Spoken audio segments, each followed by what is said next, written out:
Hello, folks, and welcome to another episode of the Cubs Line Podcast. I'm Ryan Dunleavy, And I'm Ronzinski. and today the Cubs lost the rubber match to the Tigers 5-1. They went 3-3 on the homestand, pretty underwhelming, especially with the 2016 reunion on Saturday, a thing that should really fire up a team. Rye, what was your overall thoughts on tonight and just the overall homestand? It was pretty underwhelming. I mean, I feel like we all collectively thought 4-2 was the bare minimum. Couple very inferior AL Central teams at home. You think you can, at least squeak 2 out of 3 for both of those series. Um, didn't really get off to a good start on Monday with that loss in extras, and then yesterday you beat up on them, but it's a whole different ball game with another guy on the mound. But yeah, pretty underwhelming, honestly. Yeah, and the thing is, like, as much crap as we give to White Sox fans for their division being weak and for them being in first place in the division, like, these are two teams that aren't even in second place in the White Sox division and teams that they've beat night in and night out, and the Cubs just lost to them.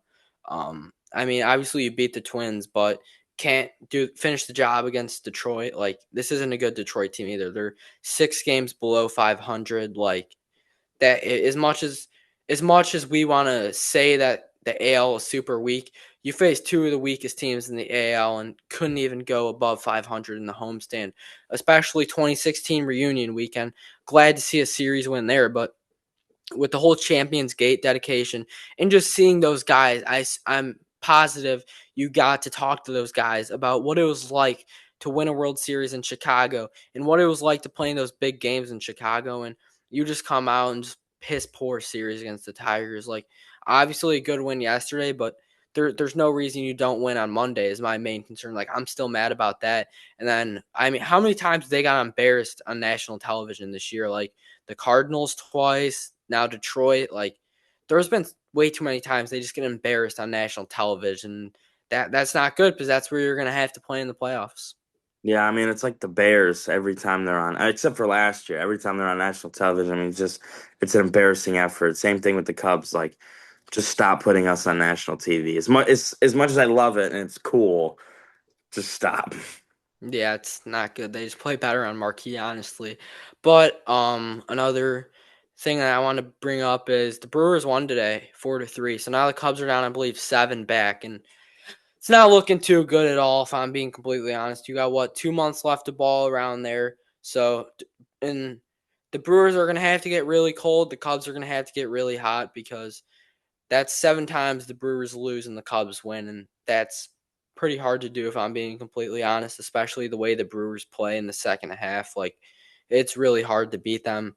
So I don't know. I think the Cubs' best bet is you got to get somewhere between 4 and 5 games before that 4 game series, I believe, in middle of August, and then you got to win 3 out of 4. That's your biggest series of the year. If you got to push pitchers up, if you got to do whatever it takes to win that series, because that's the biggest games you're going to play all year.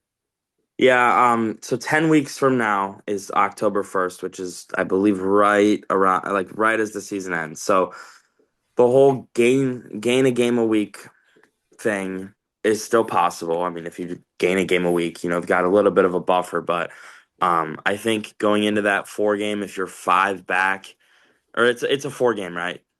Yes. Yeah. So if I mean, you're 5 back, you would then want to take obviously 3. If you're 4 back, oh, I don't even think you can split. Like, you got to win that series. So That's what I'm saying. You can't split that series. And the thing is, you're probably going to have to face Mizorowski once. You're going to have to face Harrison once. Like, you're going to see that whole rotation. And I feel like the Mizorowski game's an automatic win, if I'm being completely honest, for Milwaukee. Like, he's just unhittable. There's nothing more to it.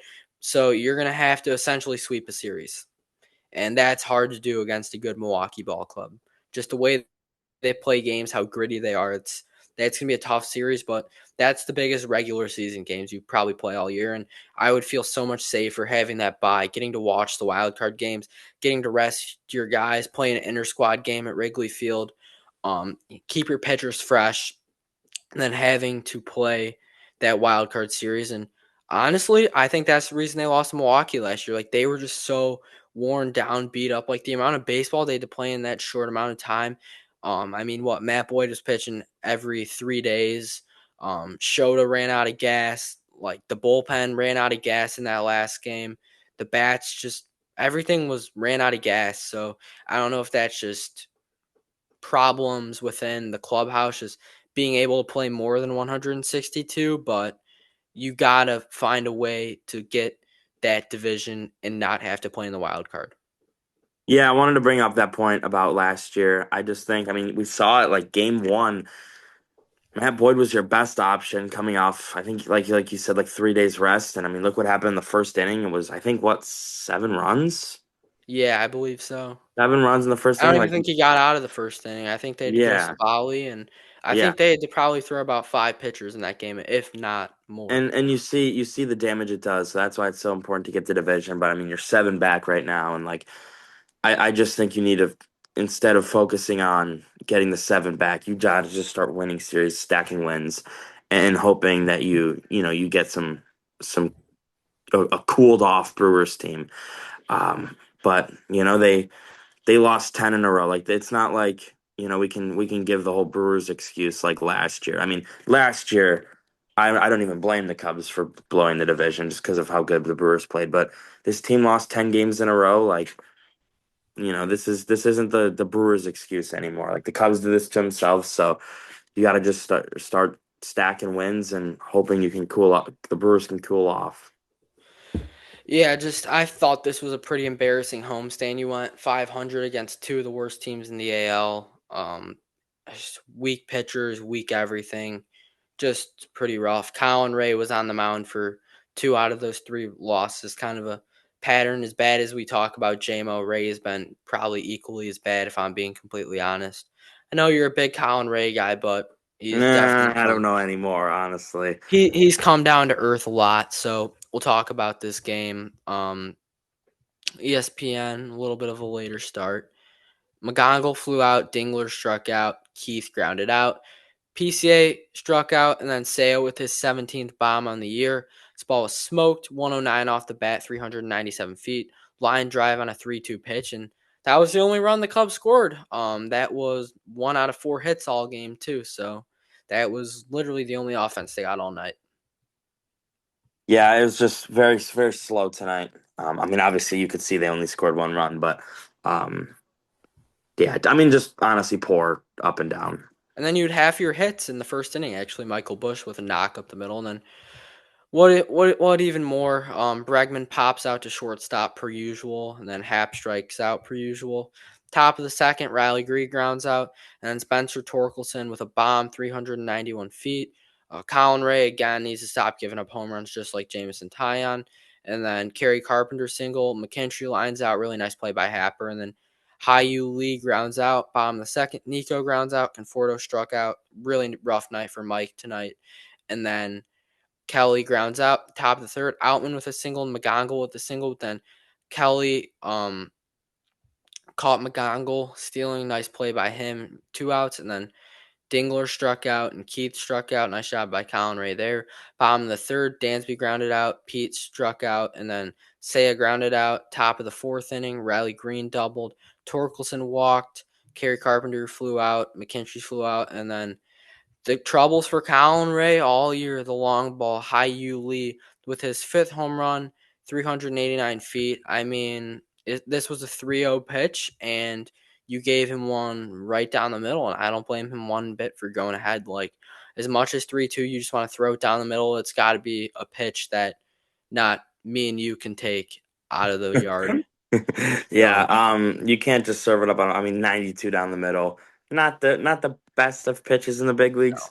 no. I mean, you think about how different of a game this is, though. Like if you don't lose them 3-0, you pitch around them, walk him, then Outman strikes out. Like It's a different game. I know it's a different approach if Outman's up there with the bases loaded, but like you get Lee out or you walk him and then Outman gets out. It's a 1-1 ball game. This turns into a 2-1 game, and this is such a different game. Like it's just such a bad pitch and a bad moment for Colin Ray. But um, yeah, I mean that's really it, honestly. Just a bad pitch. Yeah, bottom of the fourth, Bushy grounds out per usual. Bregman strikes out. Happer doubles and Nico struck out. Nico's really got to crack down on these strikeouts because the thing about Nico is he was so good because he never struck out and he's striking out way too much this year. Yeah, that was a big emphasis on Nico. Like Even in so many past years, just he never struck out. But this year, it's starting to become a little bit of a problem. Top of the fifth, McGonagall struck out. Dingler grounded out. Keith grounded out. Bottom of the fifth, Conforto struck out. Kelly popped out. Dansby flew out. Top of the sixth, Rollison came in the game, struck out the side. Riley Green, Torkelson, Carpenter. Really nice inning from Ryan Rollison. I mean, 3 up, 3 down, 3 strikeouts. Love to see that from Ryle. And then bottom of the sixth, PCA got on an air. All right. My steel bag when you just leave the fastest player probably on your team and maybe in the sport of baseball on first base rather than stealing when this guy's mowing. Great managing from Craig. Saya then strikes out, and then Sommers came in the game. Bushy grounded into a double play. So it was a 2-2 pitch. Just put it on the ground here. Then Howell came in the game. McKinstry flew out. He struck out Lee. Outman popped out. I really love Gavin Howell. He's been really solid as of late, and I think he's a keeper. And then bottom of the seventh, Drew Anderson came in. Bregman with the golden sombrero on the night, his third strikeout. And then Happer with a single. This was an infield single, too. So 2 hits for Ian Happ. He had half of the Cubs' hits tonight. And then Nico flew out, and then Conforto with another strikeout. Didn't even take the bat off his shoulders. Looked at 3 strikes on this at bat. Then the top of the eighth, Thielbar came in. McGonagall lined out. Dingler hit a single. Vierling came in, struck out, and then Green struck out. Nice to see Thielbar with a clean inning. I feel like we haven't seen that in a while. And then bottom of the eighth, Kelly lined out. Dansby flew out. Pete was hit by a pitch. Saya struck out. Top of the ninth, Tyler Ferguson came into the game. Torkelson hit a single, and then Carpenter lined out. McKinstry with a double into the gap made it 5-1. Then Lee lined out to Pete on real play. Outman struck out. Ferguson's been having a rough go at it. It just makes me wonder how much until he's going to get DFA'd. I feel like whenever he's on the mound, he's giving up runs. He's a 7.5 ERA in his past 7 games, but a 4.75 ERA with the Cubs. But counting his days until he's DFA'd right now because he definitely hasn't had it as of late. Yeah, his time's coming soon. And then bottom of the ninth, Jansen, 1-2-3. Bushy struck out. Breggy popped out, and then Happer with a walk, and then Nico grounded out. That was the ball game, 5-1. Very boring game. Cubs had 4 hits all night, 2 of them from Ian Happ. Ray gets the loss, goes to 7-7 on the year, 5 innings, 6 hits, 4 runs, 5 strikeouts, 2 hits. He's now to 4.85 ERA, sitting around a 5 ERA. It's not what you want to see. Rowlson, really nice inning. He's sitting at a 2.5. Howell sitting at a 2.25. He's been really good as of late. And then Thielbar, good, finally clean inning. And then Tyler Ferguson's been rough as of late too. So, we'll talk about this upcoming series then. Off day tomorrow, very well needed. They'll probably head to Pittsburgh, I assume, soon for that series. Pulling up the pitching matchups. But, Rye, what do you got to do to win this series in Pittsburgh? Because this is a must-win series right now, right here. I mean, there's no real special thing you got to do. I mean, it's a team that's worse than you. You got to go beat them. Like, there's no special recipe here. They're a worse team than you are. Go out and win a couple ball games. That's it. Yeah, off day tomorrow for the Brewers, so can't gain any games on us tomorrow, Brewers fans. And then Friday, game 1, 5:40 start. Matt Boyd on the mound, who's 6-1 with a 4.15 ERA. And then on the mound for Pittsburgh is Jared Jones. He's 2-1 with a 4.05, but he's coming off some really nice starts. In Atlanta, he threw a perfect 6 innings, and then Cleveland, he went 5 innings, 1 run. So he's been really hot as of late. So this is going to be a tough matchup for the Cubs. He blows up the radar gun sits around 100. So that's going to be a really tough matchup Friday, and they're going to have to get him out of the game early, or it's going to be a long night. And then Saturday, game 2 is also a 5:40 start. On the mound for the Cubs is Shota, who's 6-8 with a 3.91 ERA. And for the Pirates is the man himself, Paul Skeens, 9-8 with a 3.46. I know Skeens been rough this year, but it's really never easy when you're facing Paul Skeens. Not easy to hit a 103-mile-an-hour fastball, especially for the Cubs who don't hit velocity well. And then Sunday, Jamison Tyon, who's 2-5 with a 4.38 ERA. And then for the Pirates, it's Braxton Ashcraft, 26-year-old. He made his first All-Star team this year. He's 9-4 with a 3.95 ERA. Not an easy pitching slate at all for the Cubs. Friday, you got Jared Jones, who's I think coming off of a perfect game 2 outings ago, near perfect game, 6 innings, and then really nice start against a good Cleveland team on Friday or when he made his last start. And then Saturday, you got to deal with Skeens, who's always going to be tough. And then Sunday, you got to deal with the All-Star Braxton Ashcraft. So this is going to be a rough series. The Cubs are going to have to find a way to put together some at bats and get these starting pitchers out of the games early. Yeah, I mean, I definitely don't see a sweep. I'm just hoping that they can get two. I think game one and game three, you could probably that's probably the ones you can count as wins. But I'm worried about the Skeens game. So am I. He always seems to have his way with the Cubs. So now we will take a look around the MLB. Um, the Red Sox in Game One of the doubleheader won 6-3, highlighted by a Jarren Duran 3 RBI game, but then finally lost. I believe the 16 game streak was cut in Game Two of the doubleheader as Kyle Bradish with a really nice outing, and they lost this one 5-1. The White Sox beat the Rangers 4-2. Chase Madrath was 4 for 4 on the night. The Pirates beat the Yankees 5-3. Really good game for both of the Gonzalez's, Nick Gonzalez and Rami. And then the Royals beat the Giants 5-4. Um, Close game. They scored all five of their runs in the seventh inning. So a little seventh inning stretch got them going. The Brewers beat the Mets 4-3. Joey Ortiz with a triple and pitcher's duel for a while. Brewers are able to hold on to this one. The Nationals beat the Rockies 8-0. Cade Cavalli with a really nice start and big days at the plate for this whole entire lineup. The D-backs beat the Athletics 15-5. The D-backs scored 7 runs in the fifth inning and 5 runs in the sixth inning. The Reds beat the Mariners 5-3. Sal Stewart with the go-ahead homer in this one. The Cardinals beat the Angels 1-0 in a pitcher's duel. Hunter Dobbins with a really nice start and Reed Dempters with a good start for the Angels. And then the Twins beat the Guardians 10-6. Trevor Larnach and Brooks Lee with homers in this one. The Dodgers beat the Phillies 9-5. Max Muncy and Dalton Rushing with bombs in this one. The Yankees beat the Pirates 2-0. Max Fried with a really good start in this one.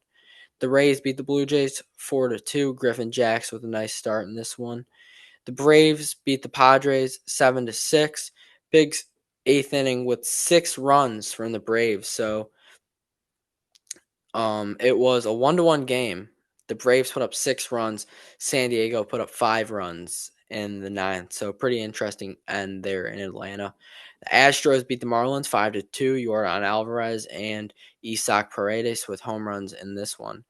Right, I kick myself every day, man. I really think Isaac Paredes would have been a better option than Alex Bregman, 100%. I just don't know if you can make that judgment because of how bad he was with the Cubs. Paredes, yeah, true. He was pretty rough. I But mean, he was horrific with the Cubs. So he's hitting 263 right now with 14 bombs, and Bregman's probably hitting 230 with maybe 10 bombs. yeah, that Yeah, it's one of those like just took a shot and it right now isn't paying off. not at all. Only thing that he's done for the city is win them the Bears game. Get some momentum going in that. So we'll play MLB Pickle. Go with Ian Happ, 2-hit game tonight. Alrighty. So we got he throws right-handed from the USA. So AL West throws right-handed. I'm gonna go Cam Schlittler. AL East. See if we get that in the AL East. Righty from the USA starting pitcher. In the in the AL East from the Yeah. West, starting Yes. pitcher. All right. I'm gonna go Peyton Toll. I know he's a lefty, but let's see if we could get the team. It is Boston. Righty starting. All right. I can go through the rotation here. So they have. Oh, you got this one. So they have Peyton Toll, Bennett, Sonny Gray.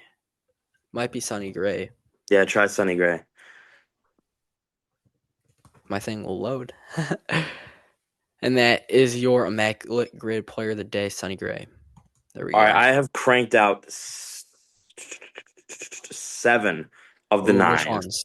So six. I mean, I didn't go much, Nisha. I'm just trying to win a grid here. Six True. war season Tigers. Guess. Miguel Cabrera. Miguel Cabrera played outfield for the Tigers, Rajay Davis. Played outfield for the Giants, Hunter Pence.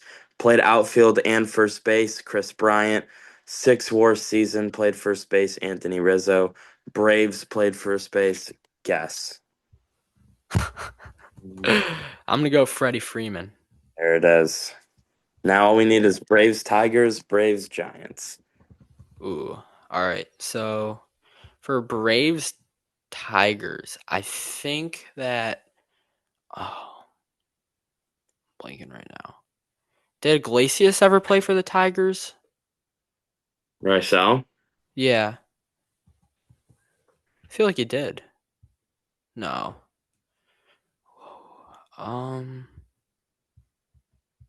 trying to think of this one. I feel like we could get it. It's I don't know. I gave up. Doyle Alexander for Braves and Detroit, and then Tim Hudson for Braves and Giants.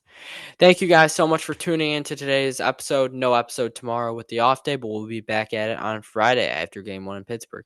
Signing off, Ryan Dunleavy. Ryan Zelinsky. See you guys in the next episode.